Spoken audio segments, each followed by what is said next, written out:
현우야, 너 수진이 소식 들었어? 지난주에 세상 떠났대. 술잔을 들던 재벌 회장의 손이 그대로 멈췄습니다. 대학 졸업 25주년 동창회장이 순식간에 얼어붙었죠. 재혼도 안 하고 딸 하나 키우면서 꽃집했다던데. 딸이라는 단어에 그의 심장이 덜컥 내려앉았습니다. 25년 전 다른 남자가 생겼다며 차갑게 떠났던 전처. 그녀에게 자신의 딸이 있었다는 사실을 그는 전혀 몰랐습니다. 장례식장에서 마주한 25살 딸의 눈빛은 싸늘했습니다. 아빠요? 저한테 아빠는 없었어요. 25년 동안 단 한 번도. 그리고 그날 밤 딸이 꺼내든 낡은 봉투 하나가 25년간 숨겨진 충격적인 진실을 드러냅니다. 전처는 왜 거짓말을 하고 떠났을까요? 그리고 그 비밀 뒤에 숨겨진 사람은 과연 누구일까요? 사연 시작하기 전에 구독 눌러주시면 새로운 사연을 매일 받아보실 수 있어요. 오늘의 사연 시작합니다. 서울 강남의 특급 호텔 연회장이 화려한 조명 아래 웅성거리는 소리로 가득 찼습니다. 대학 졸업 25주년 동창회가 한창이었죠. 야, 저기 강현우 온다. 진짜? 성도그룹 회장 강현우? 입구 쪽에서 술렁이는 소리가 들려오자 사람들의 시선이 일제히 한 곳으로 쏠렸습니다. 검은색 정장을 말끔하게 차려입은 강현우가 여유로운 미소를 지으며 연회장 안으로 들어섰습니다. 현우야, 오랜만이다. 회장님 오셨네. 우리 같은 동기한테 회장님이 웬 말이야. 강현우가 옛 동기들과 악수를 나누며 자리에 앉았습니다. 주변에서 부러움 섞인 시선이 쏟아졌죠. 야, 제가 맨손으로 저기까지 올라간 거 알지? 대단하다, 대단해. 그러게, 학교 다닐 때 진짜 가난했잖아. 점심도 제대로 못 먹고. 강현우가 건배를 위해 술잔을 들어 올렸습니다. 바로 그때 맞은편에 앉아있던 동기 하나가 입을 열었습니다. 아, 참, 현우야. 강현우가 술잔을 든 채로 고개를 돌렸습니다. 너 수진이 소식 들었어? 그 이름을 듣는 순간 강현우의 손이 미세하게 떨렸습니다. 수진이가 지난주에 세상 떠났대. 술잔을 든 강현우의 표정이 순식간에 굳어버렸습니다. 주변의 웅성거림이 갑자기 먼 메아리처럼 멀어져 갔죠. 그의 눈앞에 25년 전 대학 도서관에서 처음 마주쳤던 이수진의 수줍은 미소가 떠올랐습니다. 가난했지만 행복했던 신혼 시절의 단칸방. 그리고 차갑게 돌아서던 그녀의 마지막 뒷모습. 더 이상 못 살겠어. 나 다른 사람 생겼어. 그 말이 귓가에 울려 퍼졌습니다. 심장병이었대. 몇 년 전부터 아팠다더라. 옆에 앉은 동기가 고개를 저으며 말했습니다. 재혼도 안 하고 딸 하나 키우면서 꽃집했다던데. 딸이라는 단어에 강현우의 숨이 턱 막혔습니다.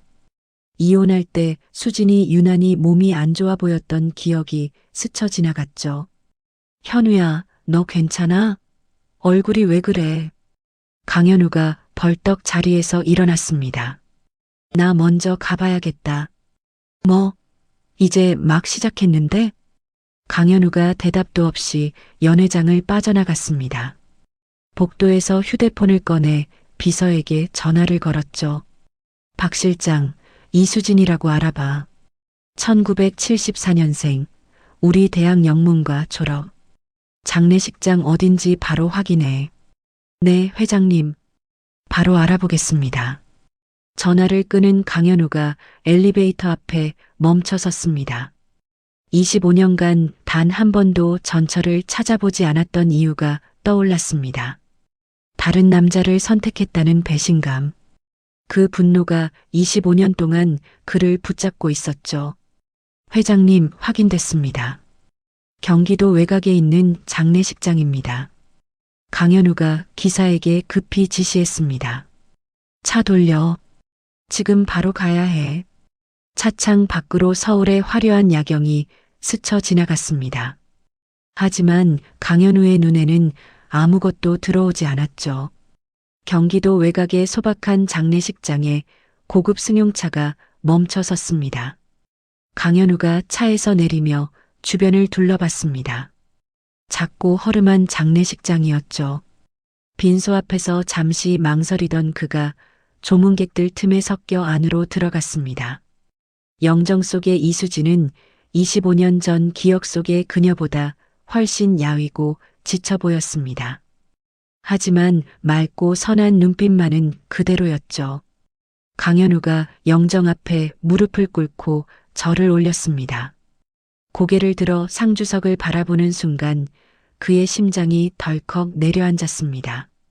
검은 상복을 입은 젊은 여성의 얼굴에서 자신의 20대 시절 모습이 겹쳐 보였죠. 그 옆에 놓인 가족 사진 속에서 수진이 갓난아기를 안고 있는 모습을 발견한 강현우의 숨이 멎는 듯 했습니다. 조문을 마치고 나오던 강현우를 누군가 불러 세웠습니다. 거기서요. 뒤돌아보니 50대 초반의 여성이 차가운 눈빛으로 그를 노려보고 있었습니다. 강현우 씨 맞죠? 수진이 사촌 언니 박영숙이에요. 강현우가 고개를 끄덕였습니다. 이제 와서 뭐하러 왔어요? 수진이가 얼마나 고생하며 서연이 혼자 키웠는데. 서연. 그 이름이 강현우의 귓가에 박혔습니다. 머릿속이 빠르게 돌아갔죠. 아이의 나이를 계산하자 온몸에서 힘이 빠졌습니다. 그 아이가 내 딸이라는 겁니까? 다급하게 물었습니다. 영숙이 냉소를 띠며 대답했습니다. 모르셨어요? 수진이가 그렇게 하라고 했으니까요. 평생 비밀로 하라고. 강현우가 비틀거리며 장례식장 주차장으로 나왔습니다.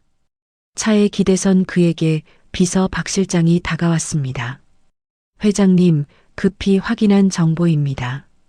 이서연 25세 미혼입니다. 어머니가 운영하던 꽃집을 인수해서 운영 중이고요.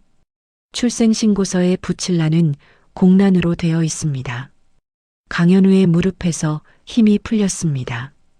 25년 전 이혼 직전에 수진이 유난히 아파 보였던 것, 얼굴이 부어 있던 것, 병원에 가보자는 자신의 말을 계속 피하던 것, 모든 것이 새로운 의미로 다가왔죠.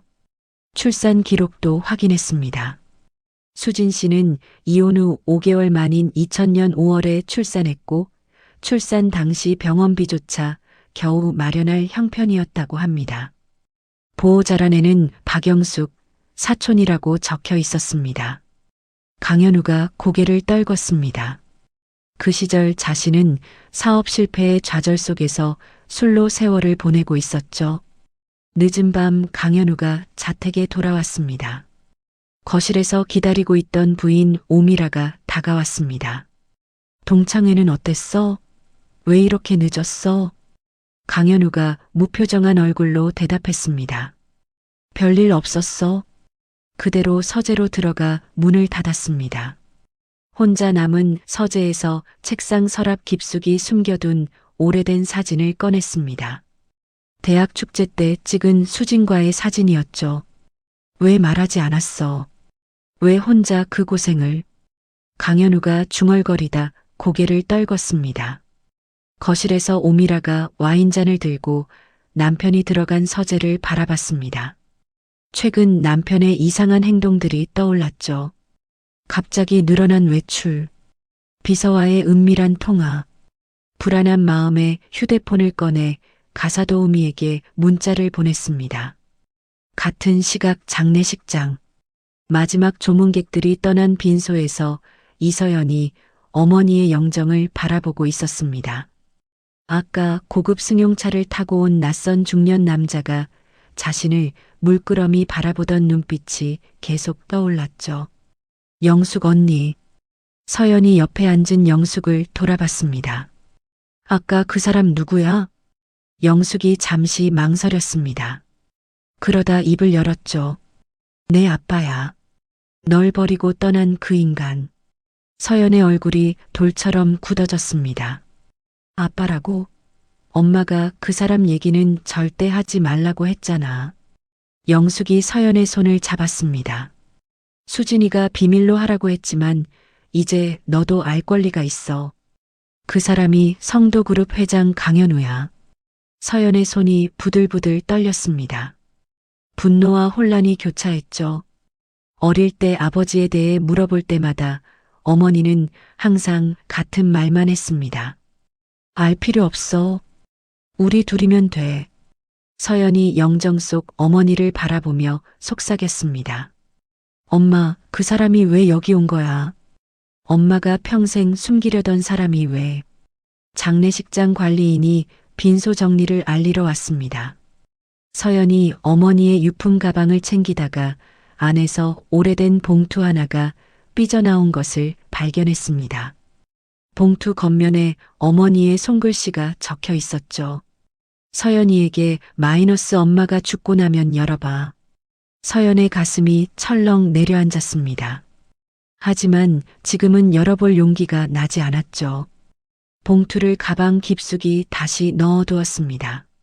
새벽 3시 텅 빈 장례식장 주차장에서 서연이 차에 시동을 걸지 못한 채 핸들을 붙잡고 있었습니다.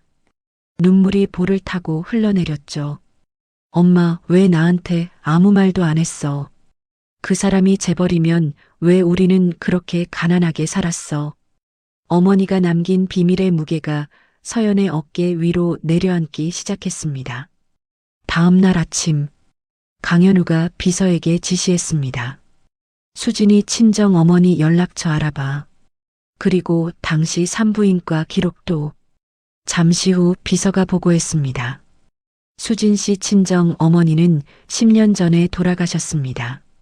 출산한 병원 기록은 확인됐는데 서연 씨 출생일에 이수진이라는 산모가 분만한 기록이 있고 보호자란에 박영숙 사촌이라고 적혀 있습니다. 강현우가 두 손으로 얼굴을 감쌌습니다. 이제 확신이 들었죠. 그 아이는 자신의 딸이었습니다. 장례를 치른 지 사흘이 지났습니다. 강현우가 비서 박 실장을 대동하고 낡은 상가 건물 앞에 도착했습니다. 작은 꽃집 간판에 수진의 정원이라고 적혀 있었죠. 강현우가 차에서 내려 꽃집을 바라봤습니다. 낡았지만 정성스럽게 가꿔진 화분들이 입구에 놓여 있었습니다. 손때 묻은 간판을 올려다보며 강현우의 발걸음이 무거워졌죠. 25년간 전처가 어떤 삶을 살아왔는지 처음으로 실감이 났습니다. 유리창 너머로 서연이 혼자 꽃을 다듬고 있었습니다. 그 손놀림과 고개를 숙인 자세가 젊은 시절 수진과 너무나 닮아 있었죠. 강현우의 심장이 조여왔습니다. 잠깐만 기다려. 비서에게 말한 뒤 깊은 숨을 내쉬고 문을 열었습니다. 딸랑. 문에 달린 작은 종이 울렸습니다. 서연이 고개를 들어 손님을 맞이하려다 굳어버렸죠. 조의금은 사촌 언니한테 전달했으니 됐고요. 서연이 차가운 목소리로 말하며 등을 돌렸습니다. 더 볼 일 없으시잖아요. 강현우가 한 발짝 다가섰습니다. 서연아, 아빠 얘기 좀 들어봐. 서연이 휙 돌아섰습니다. 눈에 불꽃이 일었죠. 아빠요? 저한테 아빠는 없었어요. 25년 동안 단 한 번도. 강현우가 다급하게 말했습니다. 나도 네가 있는 줄 몰랐어. 알았다면 절대 이렇게 두지 않았을 거야. 서연이 코웃음을 쳤습니다. 몰랐다고요? 그럼 이혼하고 엄마 연락처 하나 안 물어본 것도요? 25년 동안 단 한 번도 찾아오지 않은 것도요? 다 모르는 걸로 퉁치시게요? 강현우가 입을 열려는 순간 서연이 손에 들고 있던 꽃다발을 작업대에 내려놓았습니다. 나가세요. 아니면 경찰 부를게요. 강현우가 멈춰섰습니다. 서연의 눈가가 붉어져 있었죠. 더 이상 말을 이을 수가 없었습니다. 돌아서서 문을 열고 나가려는 순간 서연의 떨리는 목소리가 등 뒤로 들려왔습니다. 그리고 앞으로 오지 마세요. 저는 재산이든 뭐든 필요 없으니까. 엄마 편하게 보내드리게 그냥 내버려 두세요. 강현우의 가슴이 무너져 내렸습니다. 하지만 지금은 물러서야 한다는 것을 알았죠. 무거운 발걸음을 옮겨 꽃집을 나섰습니다. 차에 올라탄 강현우가 비서에게 지시했습니다. 서연이에 관한 모든 것을 조사해. 성장 과정, 학력, 현재 상황, 꽃집 재정 상태까지 전부. 박 실장이 고개를 끄덕였습니다. 알겠습니다, 회장님. 강현우가 창밖을 바라보며 중얼거렸습니다. 그때 왜 한 번도 안 찾아봤을까? 수진이 다른 남자가 생겼다며 떠났을 때 느꼈던 배신감과 분노가 되살아났습니다. 그 감정이 25년 동안 그를 가로막고 있었던 거죠. 며칠 후 비서가 조사 결과를 보고했습니다. 서연 씨는 초등학교 때 급식비 지원 대상이었습니다. 고등학교 시절 성적이 매우 우수했지만 대학 진학 대신 취업을 선택했고요. 어머니 병원비를 위해 밤늦게까지 아르바이트를 뛰었다고 합니다. 강현우가 눈을 감았습니다. 그 시간 동안 자신은 무엇을 하고 있었는지, 사업을 키우고 재혼을 하고 호화로운 삶을 살고 있었죠. 자괴감이 밀려왔습니다. 그날 저녁 강현우의 자택 거실. 오미라가 소파에 앉아 있는 남편에게 다가왔습니다. 당신 요즘 왜 그래? 동창회 다녀온 후로 이상해. 강현우가 잠시 망설였습니다. 그러다 입을 열었죠. 전처가 죽었어. 오미라의 눈이 커졌습니다. 그리고 내 딸이 있었어. 오미라의 얼굴이 순식간에 창백해졌습니다. 와인잔을 든 손이 미세하게 떨렸죠. 그래요, 그런 일이. 겉으로는 침착하게 말했습니다. 조문은 다녀왔어요? 강현우가 고개를 끄덕이고 서재로 들어갔습니다. 혼자 남은 오미라가 휴대폰을 꺼내 아들 강태민에게 전화를 걸었습니다. 태민아, 집에 큰일 났어. 당장 와. 전화를 끊은 오미라가 변호사에게 다시 전화를 걸었습니다. 변호사님, 급하게 여쭤볼 게 있어요. 친자 확인이 안 된 숨겨진 자녀가 있을 경우 법적 상속권은 어떻게 되나요? 수화기 너머로 변호사의 목소리가 들려왔습니다. 친자 확인 소송이 인정되면 유류분 청구가 가능합니다. 오미라의 얼굴이 굳어졌습니다. 다음 날 오전, 강현우가 어머니 강말자가 거주하는 고급 요양시설을 찾아갔습니다. 어머니, 드릴 말씀이 있어서 왔습니다. 77세의 강말자가 아들을 올려다봤습니다. 무슨 일이야, 갑자기. 강현우가 어머니 맞은편에 앉았습니다. 수진이가 죽었습니다. 강말자의 표정이 미묘하게 변했습니다. 하지만 크게 놀라는 기색은 없었죠. 그리고 제 딸이 있었습니다. 서연이라고 25살이에요. 강현우가 어머니의 반응을 살폈습니다. 예상과 달리 강말자는 담담했습니다. 어머니, 혹시 뭔가 알고 계신 거 있으세요? 강말자가 시선을 피했습니다. 내가 뭘 알겠니? 그냥 옛날 일이 생각나서 그래. 강현우가 몸을 앞으로 숙였습니다. 어머니, 저 그때 이혼 과정 자세히 기억 안 나요. 수진이가 갑자기 떠나겠다고 했을 때 어머니는 어디 계셨죠? 강말자가 손을 내저었습니다. 왜 지난 일을 들추려고 그래? 그냥 잊어버려. 강현우의 눈이 가늘어졌습니다. 어머니가 무언가를 숨기고 있다는 확신이 들었죠. 같은 시각 꽃집에서 서연이 어머니의 유품을 정리하고 있었습니다. 옷장 깊숙한 곳에서 오래된 상자 하나가 나왔죠. 상자를 열자 빛바랜 일기장 여러 권이 보였습니다. 봉인된 편지 한 통도 함께 있었죠. 그리고 그 아래에 대학 시절 부모님의 결혼 사진이 있었습니다. 서연의 손이 떨렸습니다. 사진 속에서 젊은 어머니의 손을 꼭 잡고 있는 남자. 장례식장에 왔던 그 재벌 회장이 틀림없었습니다. 사진 뒷면에 어머니의 글씨가 적혀 있었습니다. 1996년 5월 15일, 우리의 시작. 서연이 중얼거렸습니다. 엄마가 이렇게 행복해 보이는 건 처음 봐. 1996년에 결혼해서 1999년에 이혼. 약 3년간의 결혼 생활. 그 짧은 시간 동안 무슨 일이 있었던 걸까요? 서연이 일기장의 첫 페이지를 펼쳤습니다. 어머니의 깔끔한 손글씨가 눈에 들어왔죠. 오늘 현우 씨에게 거짓말을 했다. 다른 남자가 생겼다고. 그래야만 이 사람이 나를 미워하고 나 없이도 살 수 있을 테니까. 서연이 일기장을 놓칠 뻔했습니다. 심장이 요동쳤죠. 자신이 알고 있던 부모님 이혼의 진실이 완전히 뒤집어질 수도 있다는 불안감이 밀려왔습니다. 떨리는 손으로 페이지를 넘겼습니다. 오늘 병원에서 확인했다. 임신 4개월. 하지만 현우 씨에게는 말할 수 없다. 지금 말하면 이 사람은 절대 날 보내주지 않을 거고 그러면 다 끝이다. 서연의 눈에서 눈물이 흘러내렸습니다. 어머니가 임신 사실을 알면서도 의도적으로 숨겼다는 것을 깨달았죠. 그날 밤 서연은 일기장을 한 장 한 장 읽어나갔습니다. 어머니가 왜 스스로 나쁜 여자가 되어 떠나야 했는지, 그 뒤에 어떤 비밀이 있는지, 궁금증이 점점 커져갔습니다. 마지막 페이지에 메모가 붙어 있었습니다. 진실은 내가 죽고 난 뒤에 서연이에게 전해주세요.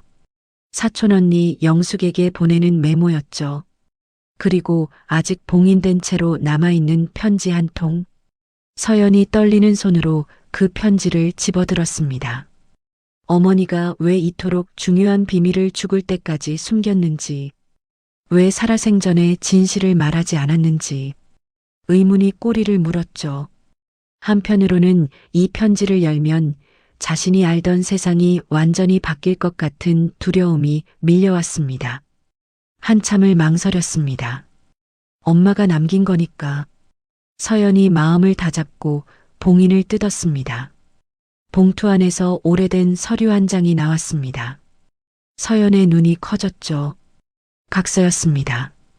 본인 이수진은 강현우와의 혼인관계를 청산하고 향후 강현우 및 그 가족에게 어떠한 연락도 하지 않을 것을 서약하며 본 합의금 수령 후 이를 어길 시 법적 책임을 진다. 각서 하단에는 어머니의 서명과 무인이 찍혀 있었습니다. 날짜는 1999년 11월. 부모님 이혼 한 달 전이었죠. 서연의 손이 부들부들 떨렸습니다. 각서와 함께 3억 원짜리 수표 사본도 들어 있었습니다. 이게 뭐야? 각서 뒤에 어머니의 메모가 붙어 있었습니다. 서연아, 그 돈 중 2억은 내 교육비와 생활비로 은행에 넣어뒀어. 손대지 않고 내 이름으로 바꿔놨으니 나중에 확인해. 나머지 1억은 네가 태어나던 날 아동복지재단에 기부했어. 서연이 메모를 계속 읽어 내려갔습니다. 그 돈에 손대면 강말자 여사가 약속을 어겼다며 현우 씨를 파산시키겠다고 협박했기 때문에 내가 쓰지 않았다는 증거를 남겨야 했어. 다음 장에도 메모가 이어졌습니다. 그 사람 어머니가 이걸 안 받으면 현우 씨 사업에 투자한 친정 자금을 전부 회수하고 빚쟁이들에게 채권을 넘기겠다고 했어. 사랑하는 사람을 살리려면 내가 떠나야 했어. 은행 계좌 정보는 이 봉투 안에 있어. 서연이 봉투를 뒤집었습니다. 자신 명의의 적금 통장 사본이 나왔죠. 1999년 12월 자로 발행된 아동복지재단 기부 영수증 1억 원도 함께 있었습니다. 서연의 눈에서 눈물이 쏟아졌습니다. 엄마가 이런 일을. 다음 날 아침 서연이 은행을 찾아갔습니다. 창구 직원에게 통장 사본을 내밀었죠. 이 계좌 확인 좀 해주세요. 직원이 컴퓨터를 확인하더니 고개를 끄덕였습니다. 1999년에 2억 원으로 개설된 적금이네요. 현재 잔액은 이자 포함해서 약 4억 원입니다. 서연이 물었습니다. 중간에 인출된 적 있어요? 직원이 화면을 살폈습니다. 한 번도 인출 기록이 없습니다. 25년간 그대로 유지되어 있네요. 서연의 가슴이 먹먹해졌습니다. 어머니가 정말로 그 돈에 손대지 않았다는 증거였죠. 그 오랜 세월 동안 얼마나 힘들었을까요? 은행에서 돌아온 서연이 사촌 언니 영숙에게 편지와 각서를 보여줬습니다. 언니, 이거 알고 있었어? 영숙이 한숨을 내쉬었습니다. 수진이가 죽기 전에 부탁했어. 자기 죽고 나면 서연이에게 전해달라고. 하지만 그 전까지는 절대 비밀로 해달라고. 서연이 소리쳤습니다. 왜 엄마는 평생 그 남자 편만 들어준 거야? 자기 인생 다 바쳐가면서. 영숙이 서연의 손을 잡았습니다. 서연아, 수진이가 이혼하고 너 낳고 산후조리도 제대로 못했어. 바로 꽃시장에서 일 시작했거든. 서연이 고개를 들었습니다. 한겨울에 동상에 걸린 손으로 꽃을 다듬었어. 그러면서도 단 한 번도 강현우 씨를 원망하는 말을 안 했어. 영숙이 눈물을 닦았습니다. 그 적금 있잖아. 수진이가 그랬어. 서연이 아버지가 성공하면 그때 돌려주려고 했다고. 서연이 입술을 깨물었습니다. 어머니의 마음이 얼마나 깊었는지 비로소 느껴졌죠. 같은 시각 성도그룹 본사 회장실. 강현우가 비서가 가져온 조사보고서를 읽고 있었습니다. 수진 씨는 이혼 후 재혼하지 않고 25년간 작은 꽃집을 운영하며 서연 씨를 홀로 키웠습니다. 몇 년 전부터 심장병을 앓아왔고요. 강현우가 페이지를 넘겼습니다. 특이한 점이 있습니다. 수진 씨가 당시 3억 원을 받은 기록이 있는데 1억은 출산 당일 기부했고 나머지 2억의 행방이 확인되지 않습니다. 강현우가 고개를 갸웃했습니다. 그 돈은 어디로 갔을까? 비서에게 지시했습니다. 1999년 11월부터 12월 사이 어머니의 금융거래 내역을 확인해봐. 얼마 후 비서가 자료를 가져왔습니다. 확인됐습니다. 그 시기에 어머니 명의 계좌에서 3억 원이 인출됐습니다. 그 돈의 출처는 외할머니, 그러니까 강말자 여사의 친정어머니로부터 상속받은 재산입니다. 강현우의 얼굴이 굳어졌습니다. 어머니가 친정 재산을 이용해 수진을 내쫓았다는 확신이 들었죠. 그날 오후 강현우가 요양시설로 다시 찾아갔습니다. 어머니, 25년 전에 수진이에게 뭘 하신 겁니까? 강말자가 고개를 돌렸습니다. 무슨 소리야? 나는 아무것도 안 했어. 강현우가 자료를 내밀었습니다. 1999년 11월 어머니 계좌에서 3억이 빠져나갔습니다. 외할머니한테 상속받은 돈으로요. 강말자의 눈이 흔들렸습니다. 그 돈이 수진이한테 갔습니다. 각서와 함께요. 강말자가 입을 다물었습니다. 강현우가 한 걸음 다가섰죠. 어머니가 수진이한테 돈 주고 쫓아낸 거 맞죠? 강말자가 벌떡 일어났습니다. 그래, 내가 그년을 내쫓았어. 그게 어때서? 강현우가 뒤로 물러섰습니다. 못 배운 것에 집안도 없는 것이 내 아들 붙잡고 인생 망치려는 걸 내가 왜 보고만 있어야 해? 강말자가 흥분해서 소리쳤습니다. 그때 내 사업이 망해가고 있었어. 외할머니가 물려준 돈으로 내가 투자자를 물어줬어. 그 조건이 그 여자를 내보내는 거였어. 강현우의 목소리가 떨렸습니다. 그래서 수진이가 거짓말을 한 거군요. 다른 남자가 생겼다고. 자기가 나쁜 여자라고.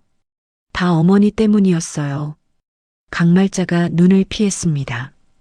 그리고 수진이는 임신 중이었어요. 어머니도 알고 계셨죠? 강말자가 한참 침묵했습니다. 그러다 입을 열었죠. 알았어.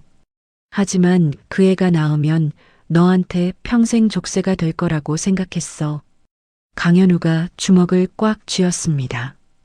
어머니가 손녀가 있다는 걸 알면서도 25년간 숨긴 겁니까? 강말자가 목소리를 높였습니다. 그 여자가 자진해서 떠난 거야. 난 선택지를 줬을 뿐이야. 그리고 그 여자가 정말 아이를 낳았는지 내 아이인지 어떻게 알아? 강현우가 등을 돌렸습니다. 어머니, 이건 용서할 수 없습니다. 요양시설을 나서는 강현우의 뒤로 강말자가 외쳤습니다. 현우야, 그때 내가 개입 안 했으면 지금 내 성공은 없었어. 네가 지금 누리는 모든 게 그 여자가 떠났기 때문에 가능했던 거야. 강현우가 뒤돌아보지 않고 발걸음을 옮겼습니다. 그날 저녁 강현우의 자택. 오미라가 변호사를 불러 상속 문제를 논의하고 있었습니다. 친자 확인이 되면 법적으로 재산 분할 청구권이 발생합니다. 오미라가 몸을 앞으로 숙였습니다. 그 여자가 친자 확인을 요청하기 전에 아예 못하게 할 방법은 없나요? 변호사가 난감한 표정을 지었습니다. 오미라가 휴대폰을 꺼내 오래전부터 알고 지내던 사설탐정에게 전화를 걸었습니다. 그 꽃집 여자 뒷조사 해줘요. 약점이 있으면 뭐든지. 그리고 그 가게 거래처들 리스트도 확인해봐요. 전화를 끄는 오미라의 눈이 차갑게 빛났습니다. 같은 시각 꽃집. 서연이 어머니의 일기장을 모두 읽고 있었습니다. 젊은 시절 부모님의 사랑 이야기. 가난했지만 행복했던 시절. 그리고 시어머니의 협박에 무너져가던 어머니의 고통. 서연의 손이 떨렸습니다.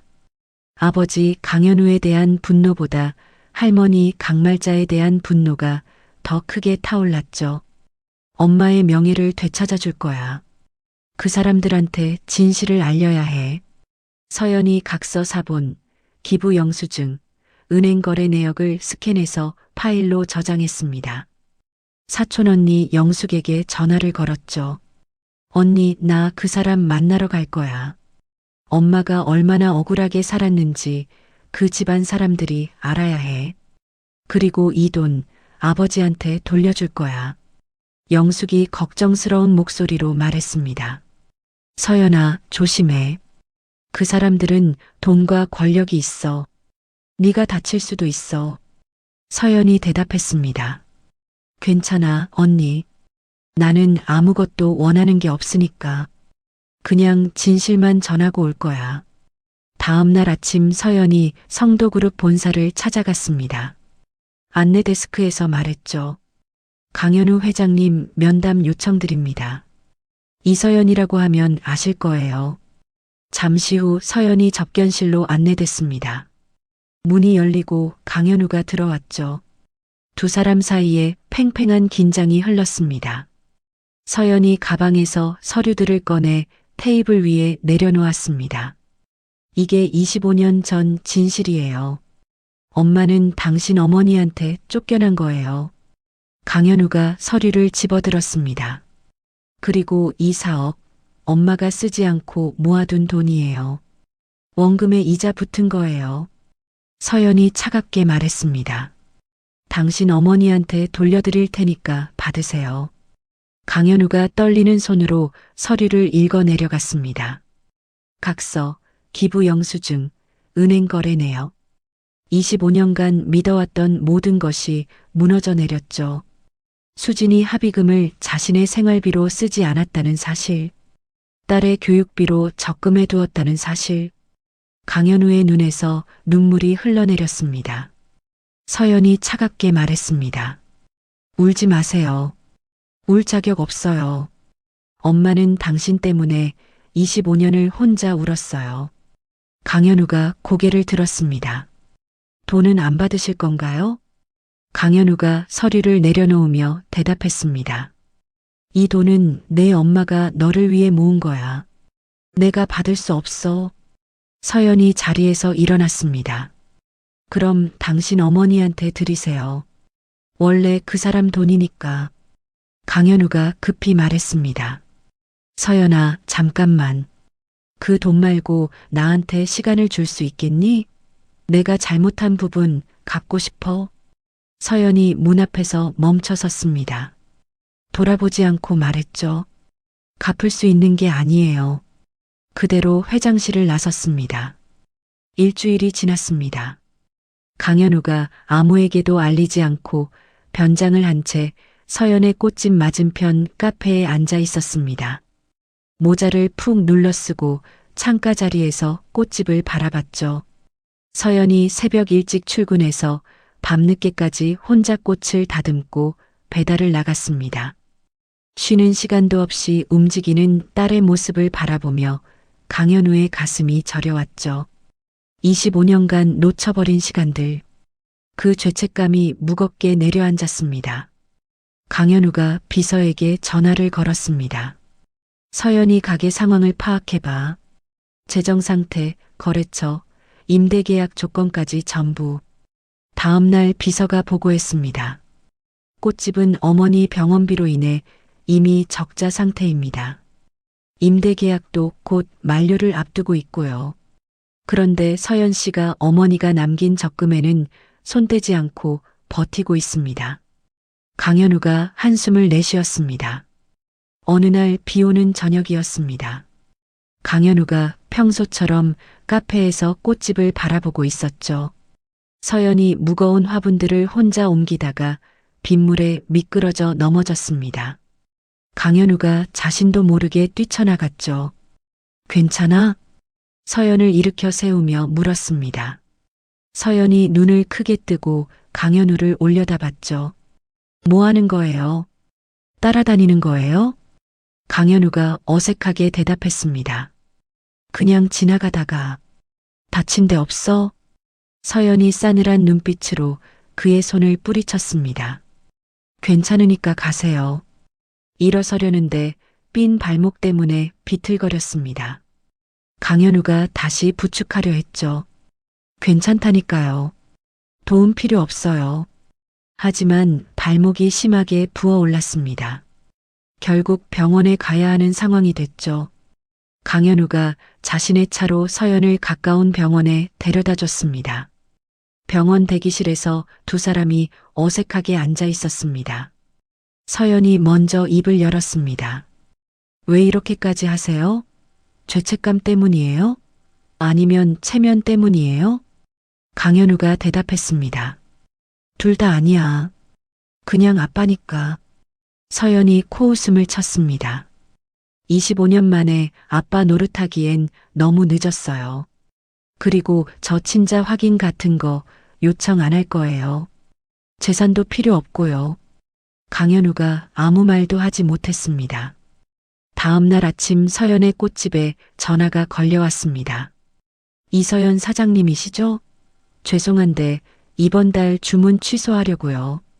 대형 거래처에서 온 전화였습니다. 서연이 당황해서 물었죠. 갑자기 왜요? 무슨 문제라도 있었나요? 그냥 사정이 생겼어요. 죄송합니다. 전화가 끊겼습니다. 그 다음에는 임대료 인상 통보가 왔죠. 다음 달부터 임대료가 30% 오릅니다. 서연이 임대인에게 전화했습니다. 갑자기 왜 임대료를 올리시는 거예요? 계약 기간이 아직 남았잖아요. 임대인이 대답했습니다. 어디서 연락이 왔어요? 세입자 바꾸라고. 그쪽 사정 복잡하다면서요? 전화가 끊겼습니다. 이어서 거래은행에서도 대출 회수 경고가 날아왔죠. 서연이 중얼거렸습니다. 설마 그 사람이? 같은 시각 강현우도 비서로부터 같은 보고를 받았습니다. 누군가 의도적으로 서연 씨 거래처에 압력을 넣고 있습니다. 임대인에게도 연락이 갔고요. 강현우의 얼굴이 굳어졌습니다. 그 거래처와 임대인에게 연락한 사람이 누군지 알아봐. 얼마 후 비서가 보고했습니다. 오미라 여사가 고용한 사설탐정이 관여한 것으로 확인됐습니다. 강현우가 주먹을 꽉 쥐었습니다. 그날 저녁 강현우가 오미라와 마주 앉았습니다. 당신이 서연이 가게에 손댔어? 오미라가 태연하게 대답했습니다. 당연하죠. 우리 가족 지키려는 건데 뭐가 잘못이에요? 그 여자가 당신 재산 노리고 있을지도 모르잖아요. 강현우가 목소리를 높였습니다. 서연이는 4억을 돌려주겠다고 했어. 재산에 관심 없다고 몇 번을 말했어. 오미라가 눈을 치켜떴습니다. 그게 다 속임수일 수도 있잖아요. 강현우가 일어섰습니다. 다시 한번 서연이에게 손 떼면 이혼이야. 오미라의 얼굴이 굳어졌습니다. 강현우는 자신이 직접 개입하면 서연이 더 거부할 것을 알았습니다. 비서를 통해 익명의 투자자로 위장하여 꽃집에 밀린 임대료를 대신 갚아줬죠. 새로운 거래처도 연결해줬습니다. 절대 내 이름이 나오면 안 돼. 비서에게 신신당부했습니다. 서연은 갑자기 찾아온 위기가 갑자기 해결되는 상황에 의아해했습니다. 새로 연결된 거래처인 중소웨딩업체 대표 송지연을 만났죠. 안녕하세요. 꽃 구경하다가 마음에 들어서 연락드렸어요. 송지연이 밝게 웃으며 말했습니다. 사실 송지연은 10년 전 강현우가 창업 자금을 지원해줬던 인연이 있었죠. 강현우의 부탁을 받고 서연에게 접근한 것이었습니다. 하지만 서연의 꽃 실력과 성실함에 감동받아 진심으로 거래를 원하게 됐습니다. 사실 누군가의 소개로 왔는데 직접 만나보니 당신 실력이 정말 좋네요. 앞으로 오래 거래하고 싶어요. 서연이 물었습니다. 누가 소개해줬는데요? 송지연이 웃으며 대답했습니다. 그건 비밀이에요. 익명을 원하시더라고요. 근데 정말 실력으로 거래하고 싶은 거예요. 의무감이 아니라. 한편 강현우의 아들 강태민이 어머니 오미라의 지시로 꽃집 근처를 서성이고 있었습니다. 서연을 감시하라는 명령이었죠. 그런데 우연히 무거운 짐을 나르는 서연을 발견했습니다. 도와드릴까요? 태민이 다가가 짐을 들었습니다. 서연이 고개를 갸웃했죠. 감사합니다. 근데 누구세요? 태민은 평소 어머니의 물질주의적 태도와 아버지에 대한 계산적인 행동에 불만이 있었습니다. 열악한 환경에서도 묵묵히 일하는 서연의 모습에 예상치 못한 존경심을 느꼈죠. 저 꽃 좋아하는데 배워볼 수 있을까요? 신분을 숨기고 접근했습니다. 서연은 의심스러웠지만 손님을 거절할 처지가 아니었죠. 며칠간 가게에 드나들며 태민은 서연이 새벽 5시부터 밤 10시까지 쉬지 않고 일하는 모습을 봤습니다. 어머니 병원비 때문에 적금도 못 들고 있다는 이야기도 들었죠. 어머니가 말한 재산놀이는 여자의 이미지와 전혀 달랐습니다.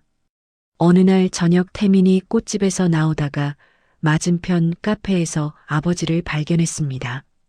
변장을 하고 서연을 지켜보고 있었죠. 집에 돌아온 태민이 어머니에게 말했습니다. 그 여자 엄마 생각하는 것처럼 나쁜 사람 아닌 것 같아. 그리고 아빠가 매일 그 가게 앞에서 지켜보고 있던데. 오미라가 아들을 다그쳤습니다. 바보 같은 소리 하지 마. 속지 마. 그리고 아빠한테는 말하지 마. 그러던 중 서연이 어머니의 유품을 정리하다가 낡은 서류철을 발견했습니다. 그 안에 플라워, 카페 사업 계획서가 있었죠. 메뉴 구성, 인테리어, 아이디어, 예상 고객층까지 어머니의 꼼꼼한 계획이 담겨 있었습니다. 마지막 페이지에 문구가 적혀 있었죠. 언젠가 서연이와 함께 운영하고 싶다. 서연의 눈에서 눈물이 흘러내렸습니다. 엄마, 나 혼자라도 해볼게. 마침 송지연이 사업 확장을 논의하다가 제안했습니다. 플라워, 카페 생각 없어요? 요즘 트렌드거든요. 같이 해보지 않을래요? 서연이 눈을 크게 떴습니다. 제가 웨딩 고객들을 플라워, 카페로 연결해 줄 수 있어요. 어떠세요?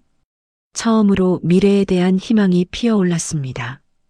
강현우는 비서를 통해 서연이 플라워, 카페 사업을 구상 중이라는 소식을 들었습니다.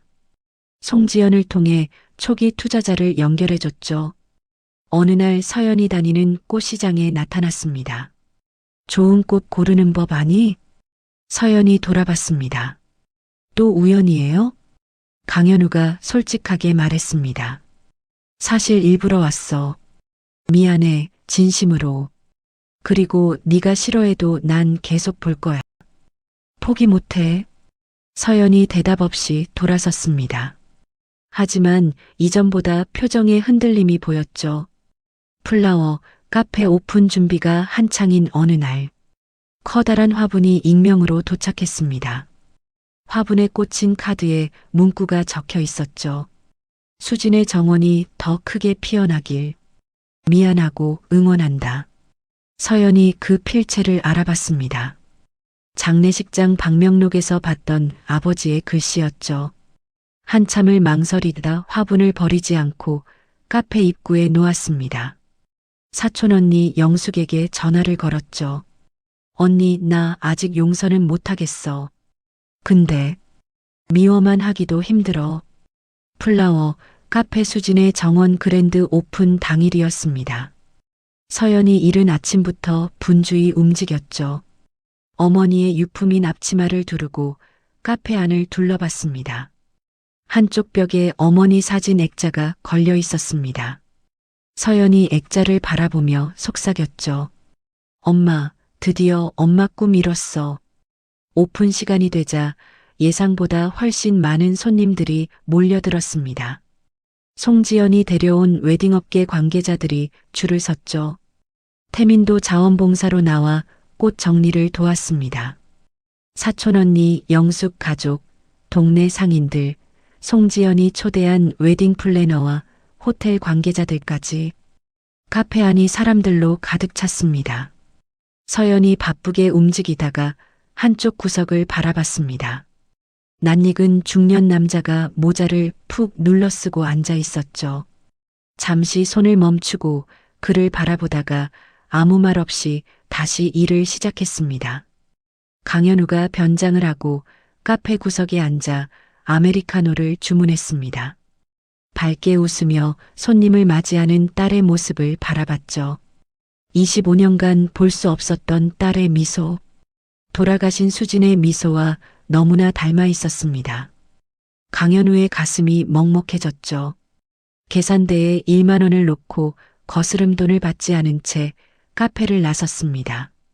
서연이 아버지의 뒷모습을 발견했습니다.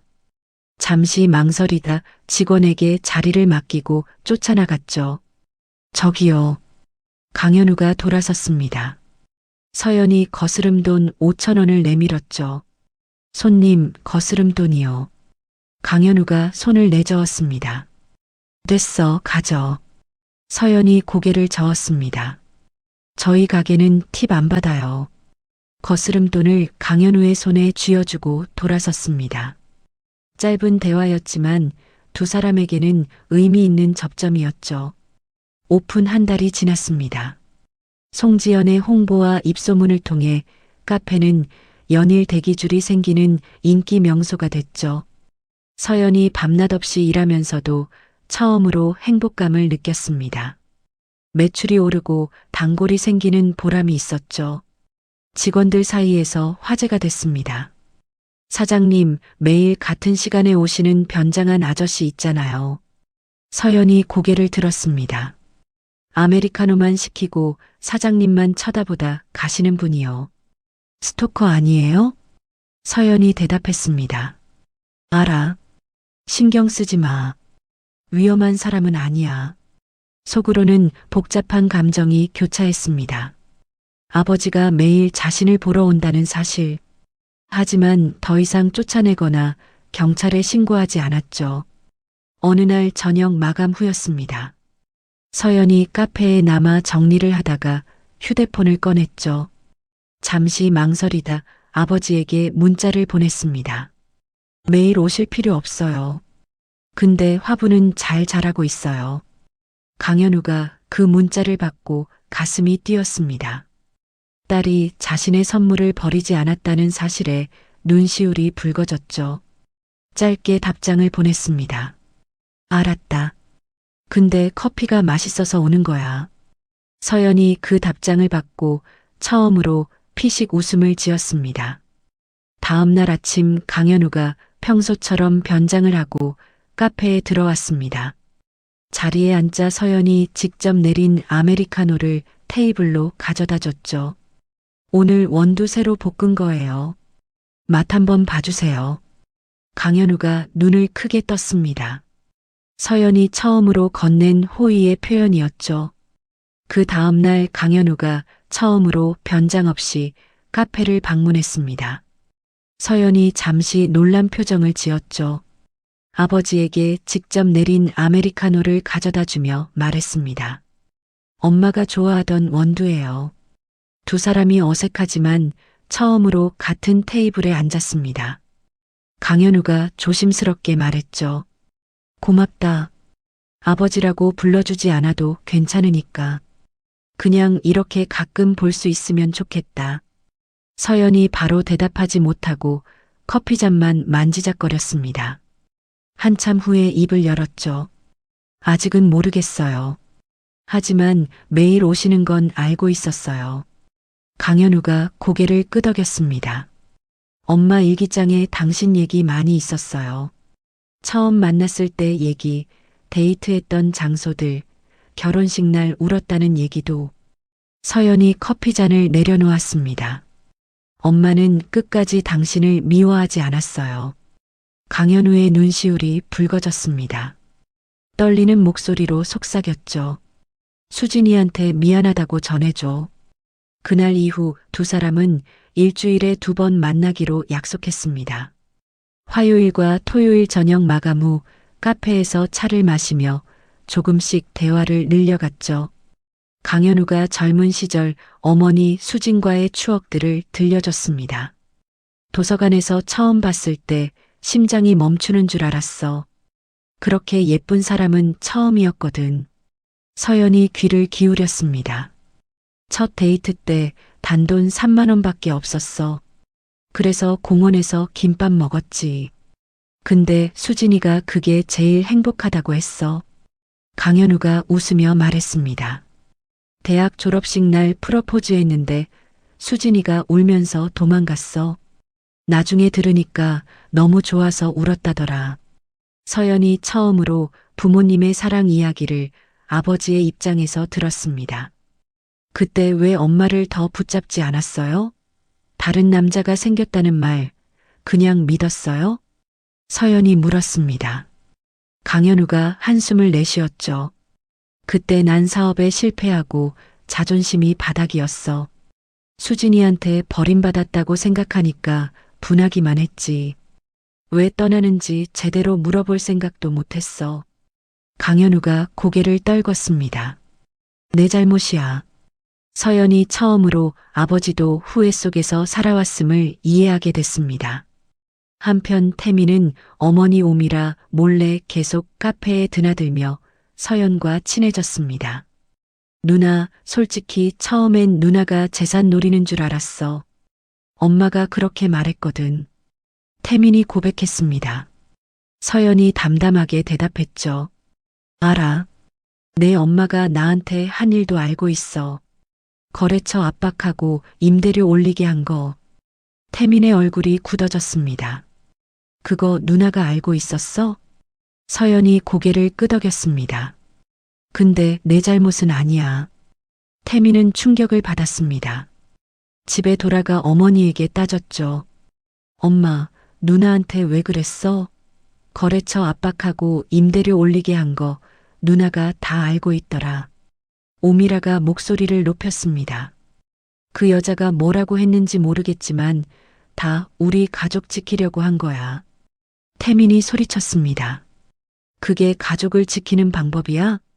처음으로 어머니와 심하게 다퉜습니다. 플라워 카페 3개월 차. 서연이 첫 분기 흑자를 달성하고 직원도 2명 더 고용했습니다. 송지연이 제안했습니다. 이 정도면 2호점 생각해 볼 만해요. 강현우가 딸의 성공을 축하하며 조심스럽게 말했습니다. 서연아, 이제 아버지로서 정식으로 내 곁에 있고 싶다. 친자 확인을 하고 싶은데 내 의사를 존중할게. 서연이 오래 고민했습니다. 그러다 입을 열었죠. 친자 확인은 해도 돼요. 근데 재산 상속 같은 건 필요 없어요. 그냥 법적으로 아버지 딸이라는 것만 확인하고 싶어요. 강현우가 고개를 끄덕였습니다. 그리고 그 전에 엄마한테 먼저 허락받고 싶어요. 서연이 어머니 묘소를 함께 찾아갈 것을 제안했습니다. 강현우가 대답했죠. 그래, 가자. 수진이한테 사과해야지. 25년 만에 처음으로 전처의 묘소를 찾을 준비를 했습니다. 묘소 방문 전날 밤이었습니다. 서연이 어머니의 일기장을 다시 꺼내 마지막 페이지를 읽었죠. 서연아, 언젠가 네가 아빠를 만나게 된다면 미워하지 마. 그 사람도 피해자야. 엄마가 거짓말을 했으니까. 그리고 가능하다면 우리 셋이 함께 행복했던 시간이 있었다는 걸 기억해줘. 1997년 여름 태안 바다에서 찍은 사진. 그게 엄마의 가장 행복한 기억이야. 서연의 눈에서 눈물이 흘러내렸습니다. 주말 아침 강현우와 서연이 함께 경기도 외곽의 수진 묘소를 찾아갔습니다. 강현우가 비석 앞에 무릎을 꿇었죠. 수진아, 미안해. 늦어서 미안해. 네가 왜 떠났는지 이제야 알았어. 우리 딸 잘 키워줘서 고마워. 이제 내가 지킬게. 강현우의 어깨가 떨렸습니다. 서연이 아버지의 떨리는 어깨를 바라보다가 처음으로 그의 등을 가볍게 토닥였죠. 엄마가 용서한대요. 아마도 일기장에 그렇게 써 있었으니까. 묘소에서 돌아오는 차 안이었습니다. 오랜 침묵 끝에 서연이 입을 열었죠. 아빠. 강현우가 그 한마디에 운전 중임에도 눈물이 터졌습니다. 급히 차를 길가에 세웠죠. 두 사람이 차 안에서 한참을 말없이 함께 울었습니다. 서연이 눈물을 닦으며 말했습니다. 아직 완전히 용서한 건 아니에요. 근데 노력은 해볼게요. 25년간의 공백이 한 단어로 조금씩 채워지기 시작했습니다. 묘소 방문 다음 주였습니다. 강현우와 서연이 병원에서 공식적으로 친자 확인 검사를 받았죠. 2주 후 결과가 나왔습니다. 친자 관계 확률 99.99%. 강현우가 결과지를 들고 서연에게 말했습니다. 이제 법적으로도 내 딸이다. 서연이 대답했습니다. 알아요. 근데 서류 때문에 딸이 된 건 아니에요. 처음으로 아버지에게 짧은 포옹을 허락했습니다. 친자 확인 결과가 나온 지 일주일이 지났습니다. 서연이 평소처럼 카페에서 일하고 있었죠. 꽃다발을 정리하던 서연이 갑자기 가슴을 움켜쥐었습니다. 극심한 통증이 밀려왔죠. 숨을 쉴 수가 없었습니다. 사장님, 직원이 달려왔습니다. 서연이 그대로 바닥에 쓰러졌죠. 119 구급차가 도착해서 서연을 대학병원 응급실로 이송했습니다. 함께 있던 송지연이 급히 강현우에게 전화를 걸었죠. 회장님, 서연 씨가 쓰러졌어요. 지금 대학병원 응급실이에요. 강현우가 회의 중이었지만 벌떡 일어났습니다. 회의 중단해. 지금 바로 병원으로 가야 해. 병원으로 달려가는 차 안에서 강현우의 손이 떨렸습니다. 비서에게 지시했죠. 최고의 심장 전문의를 수배해. 서울대 병원이든 삼성병원이든 다 알아봐. 응급실에 도착한 강현우가 의료진에게 달려갔습니다. 제 딸입니다. 친자 확인 완료됐습니다. 치료 동의서 제가 쓰겠습니다. 동의서에 서명하는 손이 떨렸습니다. 사촌 언니 영숙도 연락을 받고 달려왔습니다. 서연이 엄마도 심장이 안 좋았어요. 혹시 유전? 영숙이 말끝을 흐렸습니다. 강현우의 얼굴이 창백해졌죠. 잠시 후 심장내과 전문의가 나왔습니다. 강현우에게 검사 결과를 설명했죠. 환자분은 비대성 심근병증입니다. 희귀한 유전성 심장질환이에요. 강현우가 물었습니다. 치료할 수 있는 겁니까? 의사가 고개를 저었습니다. 어머니와 동일한 병입니다. 어머니보다 더 젊은 나이에 발병해서 진행 속도가 빠릅니다. 약물 치료로는 한계가 있고 궁극적으로 심장 이식이 필요합니다. 강현우의 무릎에서 힘이 풀렸습니다. 의사가 추가로 설명했습니다. 환자분 어머니 의료 기록을 확인했습니다. 어머니께서는 최소 15년 전부터 이 병을 앓으셨어요. 정기 검진과 약물 치료를 받았지만 경제적 사정으로 수술은 받지 못한 것으로 보입니다. 강현우가 눈을 감았습니다. 조기에 이식 수술을 받았다면 더 오래 사셨을 겁니다. 수진이 돈이 없어서 치료를 포기하고 딸을 키우며 버텼다는 사실. 강현우의 가슴이 무너져 내렸죠. 강현우가 비서에게 급히 지시했습니다. 국내 최고 전문의를 다 모아. 해외 치료가 가능하면 비용은 얼마든지 되겠어. 심장 이식 대기자 명단에 올려. 비용은 전부 내 개인 자산에서 나가. 회사 돈 아니야. 의사가 냉정하게 현실을 알렸습니다. 국내 이식 대기는 평균 2년 이상 걸립니다. 환자분 상태로 봐서는 6개월 이내에 수술이 필요합니다. 강현우가 주먹을 꽉 쥐었습니다. 병실에서 깨어난 서연이 아버지에게 물었습니다. 엄마랑 같은 병이에요? 엄마도 이것 때문에 돌아가신 거예요? 강현우가 서연의 손을 잡았습니다.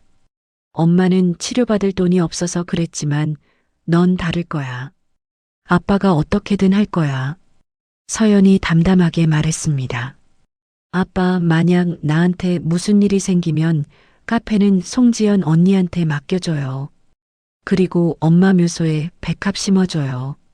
강현우가 목이 메었습니다. 그런 소리 하지 마. 넌 살아야 해. 아빠가 이제 막 아빠 노릇 시작했잖아.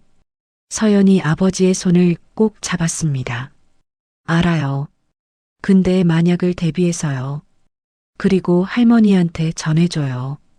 미워하지 않는다고. 엄마도 미워하지 않았으니까. 강현우가 딸의 성숙함에 더욱 가슴이 아파왔습니다. 소식을 들은 태민이 병원으로 달려왔습니다. 눈물을 글썽이며 말했죠. 누나, 죽으면 안 돼. 이제 막 가족 됐잖아. 그 모습을 본 오미라가 뒤따라 들어왔습니다. 태민아, 뭐 하는 거야? 차가운 목소리였습니다. 병실 안의 분위기가 순식간에 얼어붙었죠. 오미라가 남편 강현우를 복도로 불러냈습니다. 정신 차려요. 그의 치료비로 얼마를 쓰실 생각이에요? 개인 자산이라고 해도 결국 우리 가족 재산이잖아요. 강현우가 목소리를 높였습니다. 내 딸이야. 친자 확인도 끝났어. 법적으로도 내 딸이야. 내가 내 딸 살리는데 내 돈 쓰겠다는데 누가 뭐라고 해. 오미라가 돌아서며 말했습니다. 그래요? 그럼 저도 제 권리 찾을게요. 변호사한테 연락할게요. 강현우가 오미라를 붙잡았습니다. 미라야, 한 번만 이해해줘. 그 애가 죽으면 난 평생 죄책감으로 못 살아. 수진이한테도 서연이한테도 빚진 게 너무 많아. 오미라가 그의 손을 뿌리쳤습니다. 당신이 그 여자한테 빚진 건 내 알 바 아니에요. 난 내 아들 미래를 지켜야 해요. 부부 사이의 균열이 깊어졌습니다. 성도그룹 이사회에서 임시회의가 소집됐습니다. 회장의 숨겨진 자녀 문제와 관련하여 회사 이미지 관리 방안을 논의해야 합니다. 일부 대주주들이 압박을 가해왔죠. 회장 개인 자산이라 해도 주가에 영향을 미칠 수 있습니다. 강현우가 단호하게 선을 그었습니다. 내 사재로 할 일이고 회사와 무관하다. 더 이상 간섭하면 법적으로 대응하겠다. 설상가상으로 서연의 병세가 급격히 악화됐습니다. 중환자실로 옮겨졌죠. 의료진이 절망적인 소식을 전했습니다. 심장 기능이 30% 이하로 떨어졌습니다. 이식 수술이 아니면 3개월 이상 버티기 어렵습니다. 강현우가 전 세계 병원에 심장 이식 가능성을 타진했습니다. 밤잠을 설치며 미국, 독일, 싱가포르의 유명 병원에 코디네이터를 파견했죠. 비서 박 실장이 보고했습니다. 해외 의료 코디네이터들과 24시간 연락 체계를 구축했습니다. 적합한 기증자가 나오면 12시간 내로 이송할 수 있도록 의료 전용기를 대기시켜 두겠습니다. 예상 비용은 이송비 포함 약 50억 원입니다. 강현우가 다급하게 말했습니다. 100억이 들어도 상관없어. 내 딸을 살려야 해. 한편 요양시설에 있던 강말자가 손녀 서연이 위독하다는 소식을 들었습니다. 처음으로 죄책감에 시달렸죠. 내가 그 애를 쫓아낸 벌인가. 내가 수진이를 쫓아낸 벌인가. 혼잣말을 하다가 간병인에게 말했습니다. 아들한테 전화해. 나 할 말이 있어. 무언가 결심한 표정이었습니다. 강말자가 전화로 아들에게 말했습니다. 현우야, 내가 평생 모아둔 돈이 있어. 해외 부동산이랑 금융자산 합쳐서 80억 정도야. 처분하는 데 시간이 걸리겠지만 다 서연이 치료비로 써. 강현우가 놀라서 물었습니다. 어머니, 그 돈이 어디서? 강말자가 말을 끊었습니다. 이건 그 애한테 갚아야 할 빚이야. 수진이한테, 서연이한테 내가 진 빚. 그녀가 25년간 아들 몰래 모아둔 재산이었습니다. 강현우가 말했습니다. 어머니, 그 돈은 어머니 노후 자금이잖아요. 제가 충분히 감당할 수 있어요. 강말자가 목소리를 높였습니다. 받아. 이건 내가 해야 할 일이야. 25년 전에 3억으로 쫓아낸 며느리야. 이제 그 값을 치러야지. 강말자의 목소리가 떨렸습니다. 그리고 서연이한테 할머니가 미안하다고 전해줘. 처음으로 진심 어린 뉘우침이었습니다. 강현우가 대답했습니다. 어머니, 서연이가 그랬어요. 할머니 미워하지 않는다고. 수진이도 어머니를 미워하지 않았다고 일기장에 썼대요. 수화기 너머로 강말자가 한참 동안 말없이 울었습니다. 그 애가 정말 그랬어? 내가 그렇게 못되게 굴었는데. 강현우가 처음으로 어머니의 진심 어린 후회를 느꼈습니다. 며칠 후 강말자가 병원으로 찾아왔습니다. 강현우에게 말했죠. 내가 직접 가서 서연이한테 사과하고 싶다. 두 사람이 함께 중환자실 유리창 앞에 섰습니다. 생사의 기로에 선 서연이 침대에 누워 있었죠. 서연이 눈을 떠 유리창 너머의 할머니를 발견했습니다. 약하게 손을 흔들었죠. 강말자가 그 자리에서 무릎이 꺾였습니다. 미안하다, 미안해. 오열하며 주저앉았습니다. 강현우가 어머니를 부축하며 말했습니다. 어머니, 서연이가 살아나면 직접 사과하세요.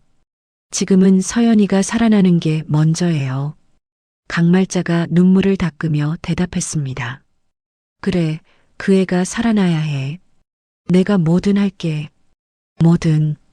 모자가 처음으로 같은 목표를 위해 함께 섰습니다. 서연이 중환자실에 입원한 지 2주째 되던 날이었습니다. 강현우가 미국 코디네이터로부터 긴급 연락을 받았죠. 회장님, 존스홉킨스 병원에서 적합한 심장 기증자가 나왔습니다. 혈액형과 조직 적합성이 일치합니다. 48시간 내로 환자가 도착해야 합니다. 강현우가 벌떡 일어났습니다. 지금 바로 출발한다. 의료 전용기 가동해. 대기 중이던 의료 전용기가 준비됐습니다. 국내 의료진이 경고했죠. 환자의 심장 기능이 25%까지 떨어져 있습니다. 장거리 비행 중 심정지 위험이 있습니다. 강현우가 단호하게 말했습니다. 여기 있으면 3개월 안에 죽는다고 했잖아요. 위험하더라도 가야 합니다. 서연도 의사를 밝혔습니다. 가고 싶어요. 살고 싶어요. 의료 전용기의 서연, 강현우, 심장 전문의 1명과 간호사 2명이 탑승했습니다. 이륙 전 서연이 아버지의 손을 잡았죠. 아빠, 나 무서워요. 강현우가 딸의 손을 꼭 쥐었습니다. 무섭지 마. 아빠가 여기 있어. 아빠가 너 절대 안 보내. 15시간의 비행이 시작됐습니다. 비행 중 서연의 심장 박동이 불규칙해졌습니다. 동승한 의료진이 긴급 투약을 했죠. 강현우가 의료진 옆에서 중얼거렸습니다. 제발, 제발. 딸의 손을 놓지 않았습니다.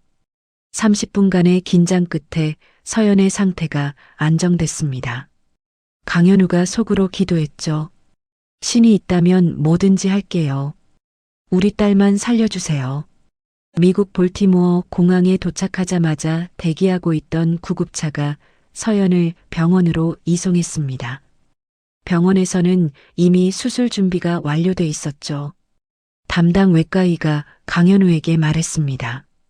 기증자 상태가 좋습니다. 6시간 내로 수술을 시작할 수 있습니다.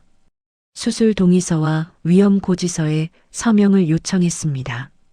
강현우가 서류에 서명하는 동안 예상치 못한 연락이 왔습니다. 기증자 가족 중 1명이 기증 철회 의사를 밝혔다는 것이었죠. 강현우가 다급히 물었습니다. 왜요? 무슨 문제가 있는 겁니까? 병원 측이 설명했습니다. 가족 간 의견 충돌입니다. 2시간 내로 결론이 나지 않으면 수술이 취소됩니다. 강현우가 절망 속에서도 포기하지 않았습니다. 내가 직접 가족을 만나볼 수 있겠습니까? 제 딸이 죽어가고 있습니다. 병원 코디네이터의 중재로 기증자 가족을 만나게 됐습니다. 교통사고로 뇌사 판정을 받은 30대 남성의 부모와 형이었죠. 형이 기증에 반대하고 있었습니다. 강현우가 기증자의 형에게 말했습니다. 당신 동생의 심장이 제 딸을 살릴 수 있습니다. 형이 고개를 돌렸습니다. 동생 몸에서 장기를 꺼낸다는 게 받아들여지지 않아요. 강현우가 무릎을 꿇었습니다. 제 딸은 25년간 아버지 없이 자랐습니다. 이제 막 저를 아빠라고 부르기 시작했어요. 부탁드립니다. 기증자의 어머니가 눈물을 흘리며 아들 형을 설득했습니다. 우리 막내가 누군가를 살릴 수 있다면 그게 막내 뜻일 거야. 제발 동의해줘. 긴 침묵이 흘렀습니다. 결국 형이 기증 동의서에 서명했죠. 강현우가 깊이 고개를 숙였습니다. 감사합니다. 평생 잊지 않겠습니다. 한편 한국에서는 태민이 어머니 오미라에게 말했습니다. 엄마, 나 미국 가볼게. 누나 곁에 있어야 할 것 같아. 오미라가 말렸습니다. 지금 네가 가서 뭘 해? 괜히 돈만 쓰는 거잖아. 태민이 처음으로 어머니에게 반박했습니다. 누나는 가족이야. 가족이 아프면 곁에 있는 거잖아. 엄마가 가르쳐 준 거 아니었어? 오미라가 아무 말도 하지 못했습니다. 태민이 출국 전 할머니 강말자를 찾아갔습니다. 할머니, 저 미국 가요. 누나 수술 받는다고 해요. 강말자가 태민의 손을 잡았습니다. 태민아, 할머니가 지은 죄가 커. 서연이가 살아나면 할머니가 직접 사과할게. 할머니 대신 누나 곁에 있어줘. 태민이 고개를 끄덕였습니다. 네, 할머니. 누나 꼭 살려서 데려올게요. 12시간에 걸친 심장 이식 수술이 시작됐습니다. 강현우가 수술실 앞 대기실에서 한순간도 자리를 뜨지 않았죠. 수술 시작 6시간째 태민이 대기실로 달려왔습니다. 아빠, 누나 어때요? 강현우가 아들을 끌어안았습니다. 아직 수술 중이야. 와줘서 고마워. 새벽녘 수술실 문이 열렸습니다. 집도의가 나왔죠. 수술 성공적으로 끝났습니다. 새 심장이 잘 작동하고 있습니다. 강현우가 그 자리에 주저앉으며 오열했습니다. 태민이 아버지를 안으며 함께 울음을 터뜨렸죠. 집도의가 추가로 말했습니다. 다만 앞으로 72시간이 고비입니다. 거부 반응 여부를 지켜봐야 합니다. 강현우가 고개를 끄덕였습니다. 수술이 끝난 직후 강현우가 복도 한쪽에서 한국에 있는 강말자에게 영상 통화를 걸었습니다. 어머니, 서연이 수술 성공했습니다. 새 심장이 잘 뛰고 있대요. 화면 너머로 강말자가 울먹였습니다. 다행이다, 다행이야. 하나님 감사합니다. 강현우가 말했습니다. 서연이 깨어나면 어머니 목소리 들려줄게요. 수술 후 72시간이 지났습니다. 중환자실에서 의료진의 집중 관찰하에 서연의 상태가 안정됐죠. 담당이가 말했습니다. 고비를 넘겼습니다. 거부 반응 없이 새 심장이 정상적으로 작동하고 있습니다. 앞으로 회복 치료를 진행하면 됩니다. 강현우가 연신 고개를 숙였습니다. 감사합니다. 정말 감사합니다. 중환자실에서 일반 병실로 옮겨진 서연이 눈을 떴습니다. 아버지와 태민이 자신을 지켜보고 있었죠. 서연이 약한 목소리로 물었습니다. 아빠, 나 살았어? 강현우가 딸의 이마에 입을 맞췄습니다. 그래, 우리 딸 살았어. 새 심장이 잘 뛰고 있어. 서연이 속삭였습니다. 아빠, 고마워요. 서연이 옆에 있는 태민을 봤습니다. 야, 너 여기 왜 있어? 태민이 웃으며 대답했습니다. 누나 수술한다는데 가만히 있을 수 있어? 엄마 말리는 거 뿌리치고 왔어. 서연의 눈가가 젖어들었습니다. 바보, 비행기가 비싸잖아. 태민이 서연의 손을 잡았습니다. 누나 살았으니까 된 거지. 비행기 값이 뭐가 중요해. 회복실로 옮겨진 서연에게 한국에서 영상 통화가 연결됐습니다. 화면 속에 할머니 강말자가 있었죠. 강말자가 떨리는 목소리로 말했습니다. 서연아, 할머니야. 할머니가 잘못했다. 25년 전에 내 엄마한테, 너한테 큰 죄를 지었어. 용서해 주렴. 눈물이 주름진 볼을 타고 흘러내렸습니다. 서연이 화면을 한참 바라봤습니다. 그러다 입을 열었죠. 할머니, 엄마가 일기장에 썼어요. 할머니도 아들 사랑하는 어머니였을 뿐이라고. 미워하지 않는다고. 강말자가 오열했습니다. 서연이 말을 이었습니다. 할머니, 한국 가면 만나요. 엄마 얘기 해드릴게요. 할머니가 모르는 엄마 이야기. 강말자가 눈물을 닦으며 대답했습니다. 그래, 꼭 만나자. 할머니가 너한테 해줄 얘기도 있어.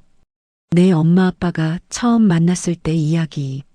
세대를 건너뛴 화해가 시작됐습니다. 영상 통화가 끝난 후 강현우가 어머니에게 따로 전화를 걸었습니다. 어머니, 고맙습니다.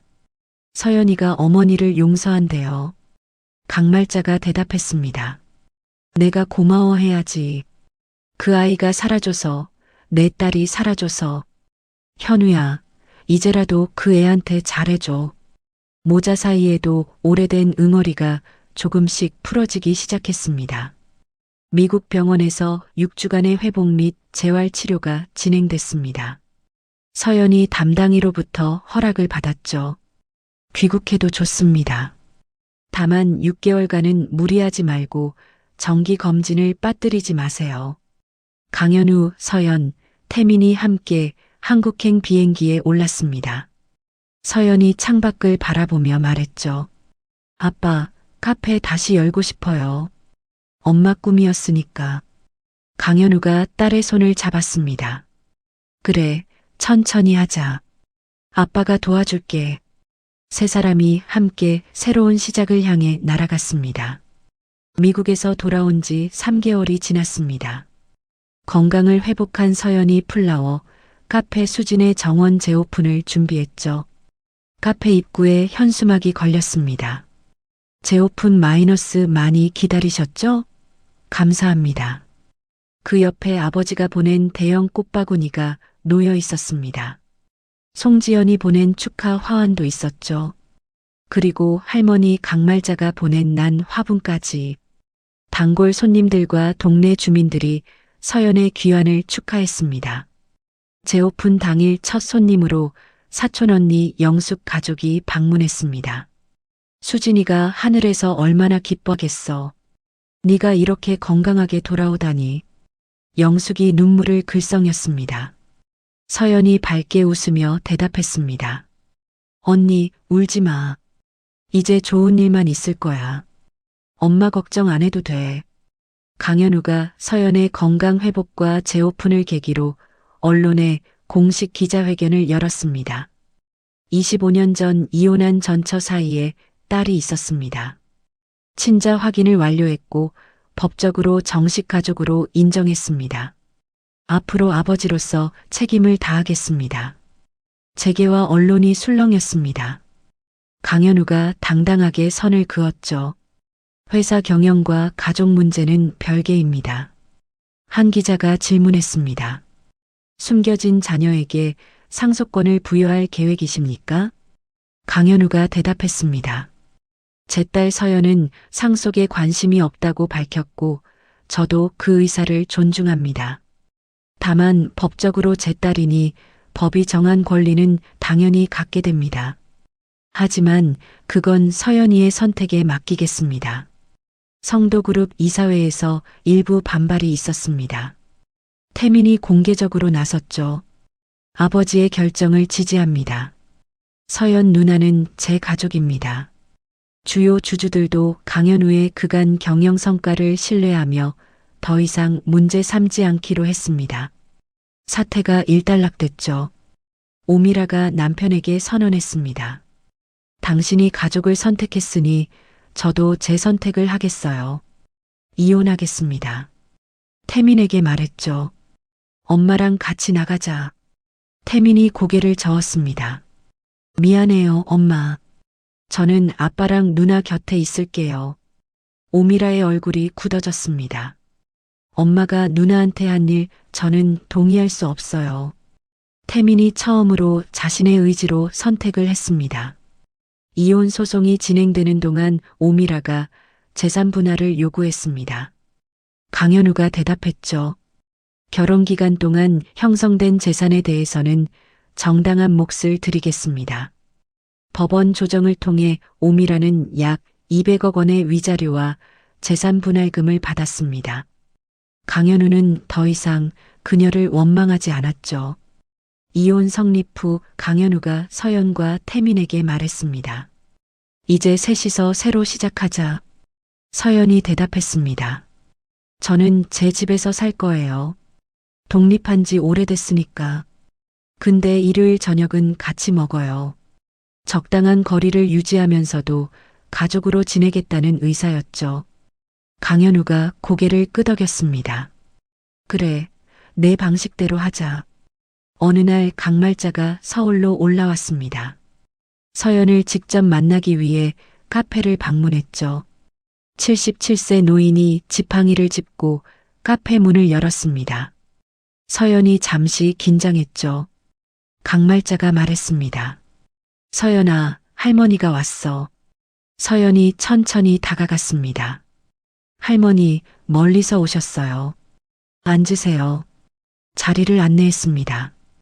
강말자가 서연의 손을 잡았습니다. 25년 전에 내 엄마한테 내가 못된 짓을 했다.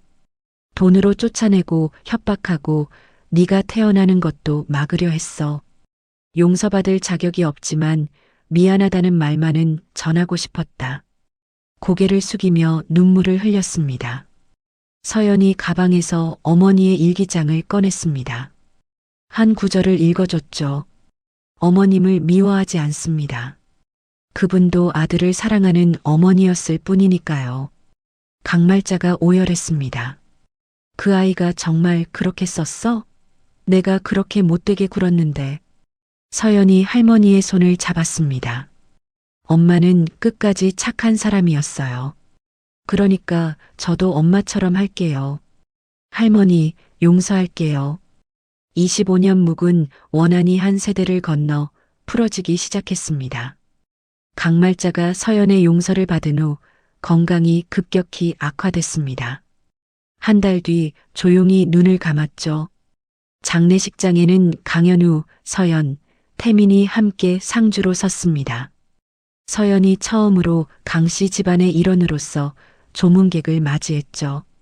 할머니의 관 앞에 어머니 수진이 좋아하던 백합꽃다발을 놓았습니다. 할머니, 엄마 만나면 화해하세요. 저는 괜찮아요. 속삭이듯 말했습니다. 장례식장에 예상치 못하게 오미라가 조문을 왔습니다. 서연과 마주쳤죠. 어색한 침묵이 흘렀습니다. 오미라가 먼저 입을 열었죠. 미안했어요. 그때 당신한테 한 일들, 변명의 여지가 없어요. 서연이 한참을 바라봤습니다. 그러다 담담하게 대답했죠. 됐어요. 다 지난 일이에요. 태민이 엄마니까 앞으로 태민이한테 잘해주세요.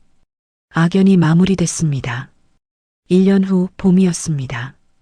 플라워 카페 수진의 정원이 송지영과의 협업을 통해 서울에 3개의 지점을 운영하는 프랜차이즈로 성장했죠. 서연이 젊은 여성 창업가로 언론에 소개됐습니다. 인터뷰에서 말했죠. 이 모든 건 어머니의 꿈이었습니다. 저는 그 꿈을 대신 이뤄드린 것뿐이에요. 어머니에 대한 그리움을 표현했습니다. 강현우는 딸의 사업에 일절 관여하지 않으면서도 누구보다 자랑스러워했습니다. 매주 토요일 본점을 찾아와 아메리카노를 마시는 것이 일상이 됐죠. 서연이 아버지가 올 때마다 직접 커피를 내려 가져다 줬습니다. 두 사람 사이에는 말없이도 통하는 편안함이 자리 잡았죠. 태민은 대학을 졸업하고 성도그룹의 신입사원으로 입사했습니다. 하지만 주말마다 누나의 카페 본점에서 꽃 정리 담당 아르바이트를 자처했죠. 언론에서 화제가 됐습니다. 재벌 2세의 꽃집 알바라고요? 기자가 물었습니다. 태민이 웃으며 대답했습니다. 누나한테 꽃 배운 게 제 인생 최고의 결정이었습니다. 어느 봄날 오후였습니다. 카페에서 강현우, 서연, 태민 3사람이 테이블에 둘러앉았죠. 서연이 말했습니다. 올해는 엄마 기일의 태안 바다에서 추모식하면 어떨까요? 엄마 일기장에 거기가 가장 행복했다고 적혀 있었어요.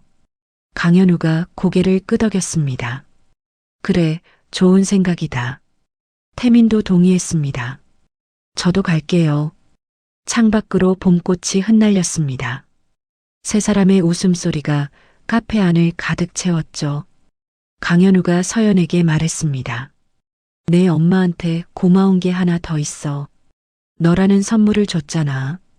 서연의 눈시울이 붉어졌습니다. 아빠도 엄마한테 선물이었어요. 일기장에 그렇게 썼더라고요. 강현우가 물었습니다. 뭐라고 썼는데? 서연이 대답했습니다.